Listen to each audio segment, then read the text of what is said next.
Olá, muito boa tarde. Prazer em encontrar vocês novamente aqui no nosso painel Saúde. E hoje vamos discutir um tema importante com a nossa convidada, que é a doutora Carolina Dáurea, com formação em fisioterapia, pós-graduação em traumatologia e ortopedia pela Santa Casa da USP e aparelho locomotor e esporte pela Unifesp.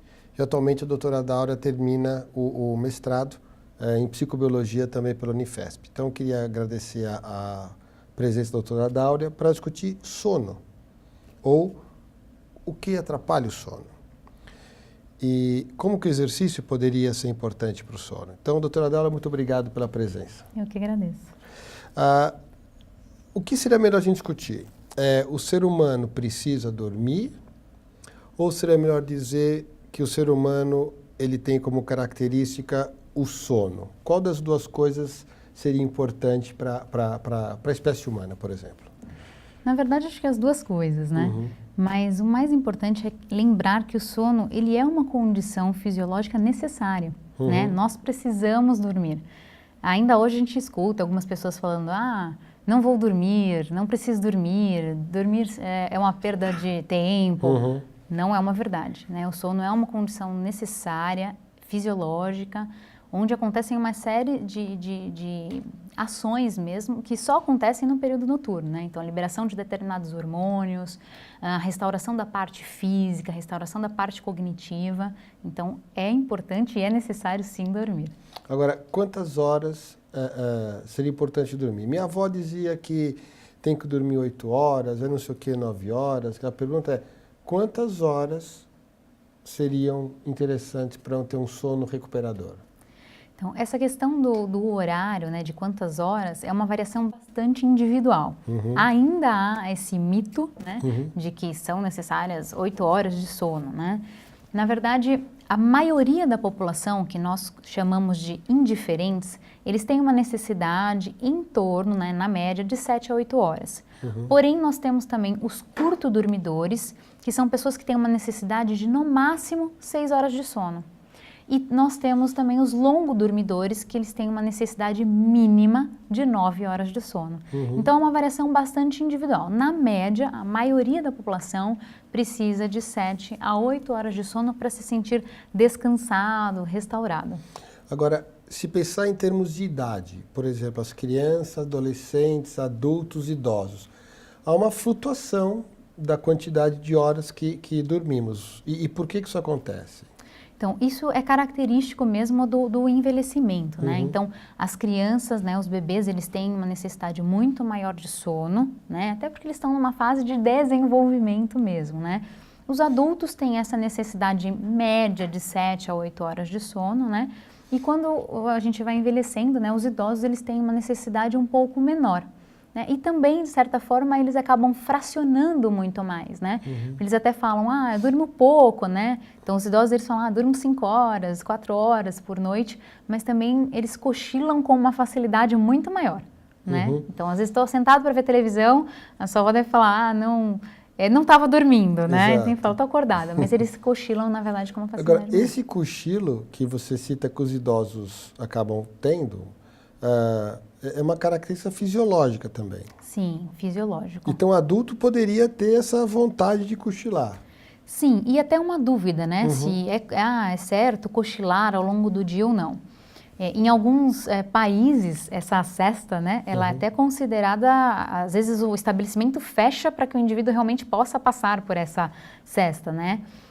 Aqui no Brasil isso não acontece, mas o indivíduo ele até pode cochilar. O ideal é que esse cochilo ele não ultrapasse os 30 minutos, né? Uma média de 30 minutos, porque senão você também acaba roubando o seu tempo de sono noturno. E aí isso não seria o ideal. Então, assim, utilizar, por exemplo, uns 30 minutos após o almoço, até para você restaurar a parte cognitiva, então descansar do primeiro período de trabalho, isso é considerado adequado. Agora, existem pessoas que dizem assim, eu tive um cochilo de 20 minutos, parece que foi uma noite toda que eu dormi. Outros dizem, dormi a noite toda e acordo cansado. Isso tem a ver com o nível de profundidade do sono? Isso tem a ver com quais características que dariam essa sensação de recuperar em pouco tempo ou longa noite e não recupera? Não recuperar. Então, na verdade, até para a gente entender um pouquinho melhor, né? O sono ele é dividido principalmente em duas fases, né? A fase que nós chamamos de sono REM e a fase do sono não REM. Então, o sono não REM, ele também se divide em 3 subfases, que a gente chama de N1, que seria apenas uma fase de transição, né?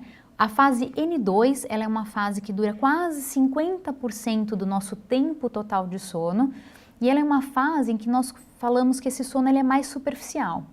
O N3 é uma fase de sono profunda, então onde ocorre a liberação de determinados hormônios, onde acontece realmente a restauração até mais da parte realmente física.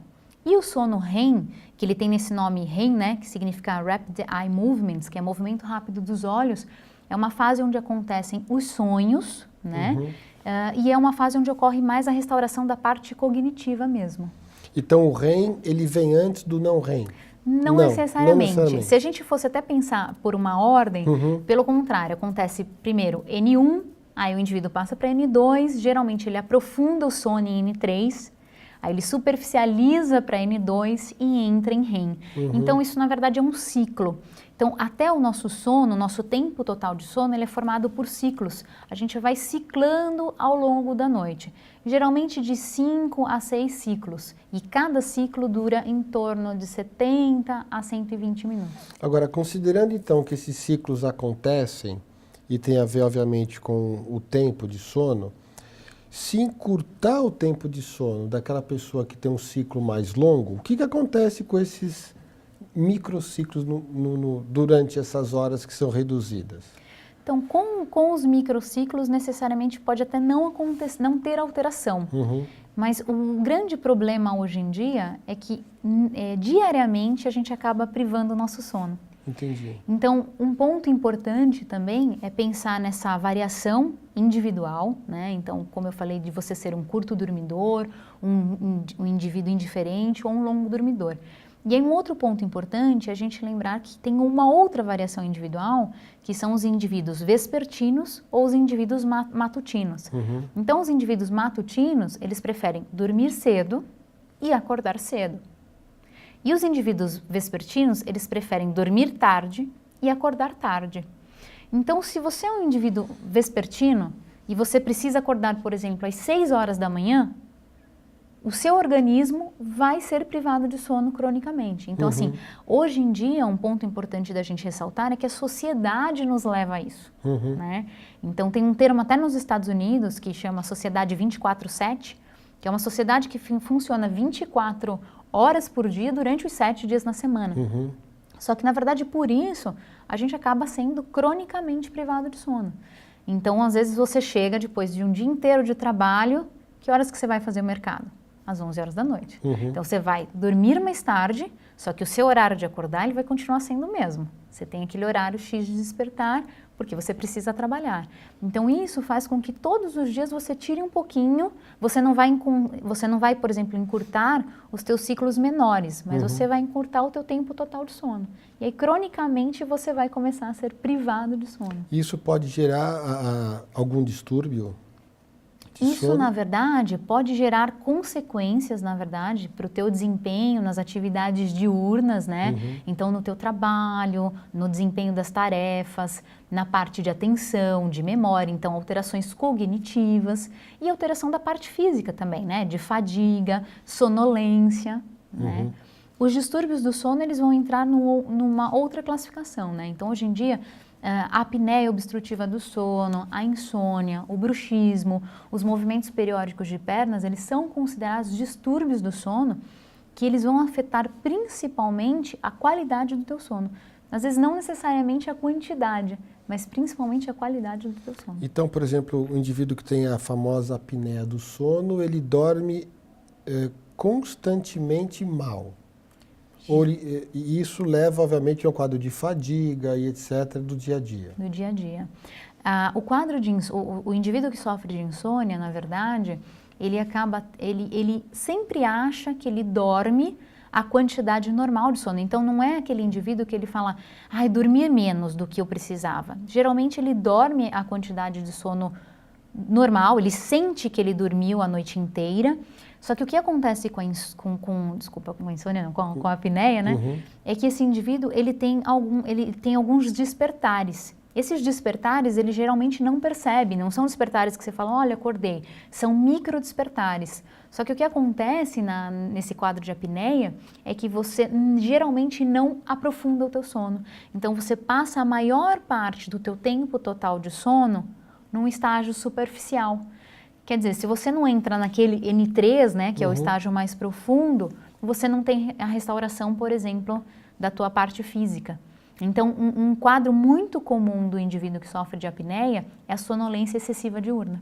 Então, é aquele indivíduo que ele pode dormir, às vezes está conversando com você, está trabalhando e ele tem uma tendência muito maior a dormir. Isso é frequente na população? Isso é bastante frequente. Tem um estudo bastante interessante que foi realizado aqui na cidade de São Paulo, que mostra que quase 33% da população sofre de apneia. E é um quadro que acaba sendo maior nos homens, né, nos indivíduos obesos e numa idade maior.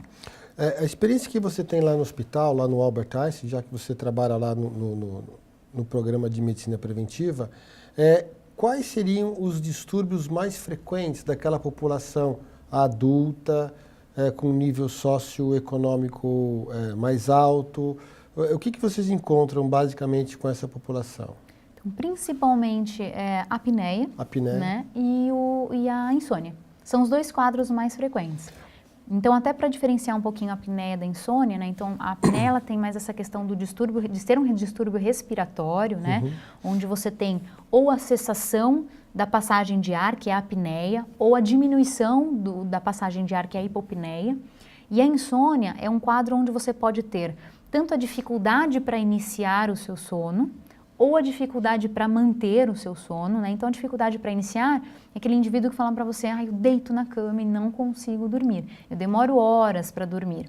A dificuldade para manter o sono é aquele indivíduo que até dorme, de certa forma, rápido, mas ele desperta várias vezes. E ele desperta e ele fala, nossa, eu acordei à noite e fiquei pensando no trabalho que eu tenho para fazer, na minha aula, enfim, ele tem uma atividade mental aumentada durante a noite. Então, no momento que ele deveria ter desligado, que ele deveria estar dormindo, ele tem essa atividade cerebral aumentada. E, portanto, ele dorme com uma pior qualidade, dia seguinte mais fadiga.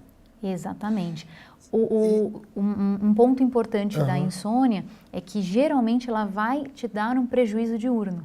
Você vai ter alguma alteração, seja na parte cognitiva, então déficit de atenção ou déficit de memória, ou da parte física no sentido de fadiga. Mas um ponto bem diferente entre o apneico e o insônia é que o insônia geralmente ele não tem sonolência diurna, que é um quadro bastante comum do apneico. Agora, e como é que fica o uso de remédios? Tem pessoas que dizem, olha, eu preciso tomar remédio para dormir, senão não consigo. Esse caso são indivíduos basicamente que têm insônia. Ou não necessariamente? Não necessariamente. Você pode utilizar medicamentos ou fitomedicamentos para induzir o sono, independentemente do distúrbio. O grande problema dos medicamentos é que, se utilizados em longo prazo, eles podem levar a um quadro de tolerância e até mesmo dependência química. Então, a ideia é tentar sempre procurar alternativas não farmacológicas para você ter uma restauração melhor do teu sono. Agora, você disse que, em geral, quem tem apneia, ele, obviamente, vai dormir mal, vai ter horas quebradas e é um indivíduo que tem excesso de peso. Então, aí a pergunta é associada a isso. Pessoas que dormem mal ou dormem poucas horas, tendem à obesidade? Sim, isso é um quadro bastante recente, né? Então, tem vários estudos mostrando que a má qualidade de sono, ela pode gerar um quadro de obesidade ou até mesmo um quadro de intolerância à glicose. Fugiu a palavra. De resistência à insulina. Exatamente, resistência insulínica, né? Então, por que isso acontece? Você dormir pouco ou você dormir mal vai fazer com que o teu metabolismo da glicose fique alterado. Isso pode levar a um quadro de diminuição da leptina, né, que é responsável pela saciedade, e vai aumentar a grelina, que é um hormônio responsável pela fome, né? Então, na verdade, forma um quadro perfeito. Se você não dorme mal, você aumenta a tua sensação, a tua fome, na verdade, você diminui a sensação de saciedade e como você dorme pouco, você geralmente está indisposto para praticar uma atividade física, então você vai diminuir também o teu gasto energético ao longo do dia. Aí forma um quadro perfeito para a obesidade. Agora, uma pergunta que as pessoas... Às vezes eu falo isso e eu queria ouvir sua opinião. Hoje as pessoas têm uma quantidade enorme de aparelhos domésticos, dentre elas uma TV no quarto, por exemplo. O fato de deitar na cama à noite, tarde, dormindo menos, como você citou, e ficar passando canais e atrasando o início do sono, parece que isso daí, que esse fator também é um fator de alta um auxílio para distúrbio, obesidade, diabetes, etc. Até existe uma recomendação da própria higiene, que a gente chama de higiene do sono, né? Que o certo seria você não ter, por exemplo, uma TV no seu quarto. Eles falam que o quarto ele deveria ser utilizado somente para dormir. Inclusive, assim, até num quadro onde você tenha dificuldade para iniciar o teu sono, eles falam, olha, sai do quarto, vai para a sala ou vai dar uma volta, mas não utilizar o quarto, por exemplo, para assistir TV, para estudar, né, para conversar, para comer. Não, o quarto deveria ser utilizado apenas para o sono. Né? E realmente, aparelhos, por exemplo, como a TV, elas aumentam a tua atividade cerebral. Então, isso dificulta o início do sono. Fisiologicamente, o ideal seria que você demorasse no máximo 30 minutos para dormir. Né? Então, a partir do momento que você pudesse dormir, o ideal seria que você não demorasse mais do que 30 minutos. Geralmente, quando você demora mais desse período para dormir, você pode, por exemplo, ter um quadro de insônia inicial, que a gente chama, que é a dificuldade para iniciar, por exemplo, o teu sono. Agora, nessa questão de iniciar o sono, me ocorre a questão, por exemplo, do horário de verão. Troca o horário e você ganha uma hora ou você perde uma hora, né? E o que se observa é que apenas uma hora cria um quadro de indisposição extrema. Como que essa questão do fuso horário, do ciclo biológico se relaciona com o sono? O sono. Essa é uma pergunta interessante, né? Porque você falou assim, é apenas uma hora, né? Apenas uma hora foi mudada no relógio. Exato. Mas não no seu organismo. Né? Então, seu organismo ele continua mantendo o ritmo biológico normal dele. Né? Então, ele continua... Você, por exemplo, se você tiver que acordar uma hora mais cedo, no seu relógio vai ser o mesmo horário, mas o seu organismo sentiu que ao invés dele acordar às 6, ele está acordando às 5. Então, seria um horário que ele ainda estaria dormindo, que ele precisaria ainda desse sono para restaurar. Né? Então, até a questão, por exemplo, de viagens, de fuso horários, isso acaba interferindo muito no seu relógio biológico, porque você mudou o fuso, mas o seu organismo ele continua tendo as mesmas atividades nos mesmos horários. Até uma recomendação importante para quem, por exemplo, vai ter esse jet lag, que a gente chama, né, essa mudança de fuso horário, é importante que você tente o máximo manter as suas atividades nos horários normais. Então, por exemplo, acordar e dormir no mesmo horário que você está acostumado, manter as alimentações nos mesmos horários, claro, seguindo o fuso de onde você está, mas tentar manter uma regra, né, de horários para que o teu organismo se acostume realmente com essa nova mudança. E isso tem a ver com o ciclo luz e escuro ou não? Sim, também. O ciclo claro e escuro, que a gente chama, né, ele é o principal sincronizador do nosso relógio biológico. Né? Então, é importante porque o corpo entende, por exemplo, que no início do dia, né, com a ausência de luz, você tem a liberação, por exemplo, de alguns hormônios como cortisol, então é como se fosse assim, hora de acordar, né?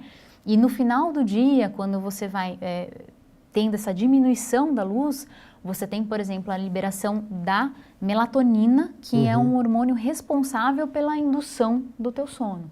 né? Então, o principal marcador do nosso relógio biológico é realmente o ciclo claro-escuro.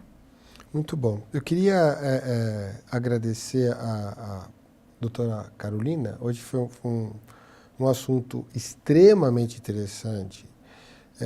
E se a gente tivesse que encerrar, Carol, quais seriam as recomendações que você deixaria para os nossos internautas enquanto estilo de vida, saúde, pensando nessa questão de um sono reparador, recuperador? O que seria importante que nós fizéssemos?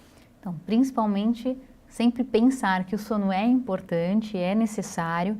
Então, tentar sempre dormir no mínimo 6 horas, 7 horas de sono por noite, ou a quantidade de horas que o seu corpo, que você sinta que é o ideal. Então, dormir aquele horário, acordei me sentindo bem, né? Dormir aquela quantidade de horas e me sentir restaurado. Esse eu falo que é sempre um marcador importante, né? Tentar sempre manter os mesmos horários de acordar e dormir, inclusive nos finais de semana, que é uma coisa que a gente faz bastante errado, né? Então, sempre tentar manter essa regrinha de acordar e dormir nos mesmos horários, né? E manter hábitos alimentares saudáveis e praticar atividade física, que ajuda bastante a regularizar também essa questão da qualidade do sono. Muito bom. Nós vamos conversar de atividade física em breve, então vai ser um assunto importante nessa questão de estilo de vida que você vai abordar ainda em breve. Mas eu queria te agradecer e pedir que você deixasse os seus contatos, e-mail, enfim, para aquelas pessoas que tiverem interesse em ter outras informações. Tá certo. Eu que agradeço mais uma vez. O meu e-mail é carolvicaria@gmail.com. Se alguém tiver alguma dúvida, pode entrar em contato. Muito bom. Meus amigos, mais uma vez é um prazer falar com vocês. Muito obrigado pela paciência de vocês. Doutora Carol, obrigado. Até a próxima, então. Obrigado. Tchau, tchau.